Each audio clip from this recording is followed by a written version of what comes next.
εισαγωγή μάλιστα, εντάξει.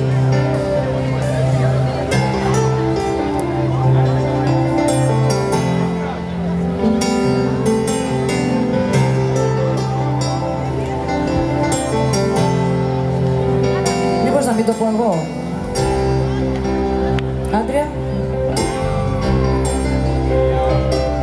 Τους μαθητές τους τρώει το στρες κι η αγωνία θα πούνε στις ανώτατες σχολές.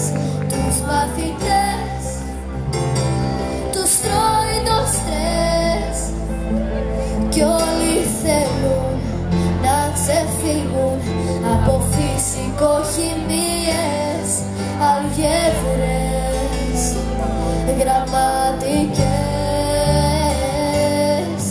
Μα εγώ θα έδινα τα πάντα να γινόμουνα πάλι παιδί, λίγο να βρισκόμουνα στις ίδιες τάξεις, στα ίδια φρανία, με τους συμμαθητές μου να κάνω αστεία και τους καθηγητές που κοιτάζουν καχύποτα.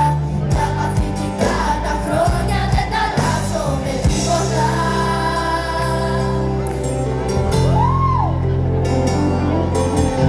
Πώς σας φάνηκε, δεν το δείχνετε. Τι γίνεται εδώ στη Λεμεσό? Στη Λάρνακα θα γινόταν τις κακομοίρες τώρα.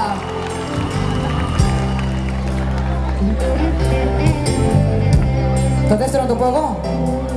Τους μαθητές τους τρώει το στρες, τα καρδιοχτύπια, οι συζητήσεις μες στις σχολικές αυλές. Τους μαθητές τους τρώει το στρες, μα σαν τελειώσουν τα σχολεία τελειώνουν τη ζωή μας και οι στιγμές οι πιο καλές. Μα εγώ θα έδινα τα πάντα να γινόμουνα πάλι παιδί, λίγο να βρισκόμουνα στις ίδιες τάξεις με τον Άγιο Βασίλη. Καλώς τον. Hi, how are you? I'm always fine this time. Give us a nice wish. Make a nice wish for these people.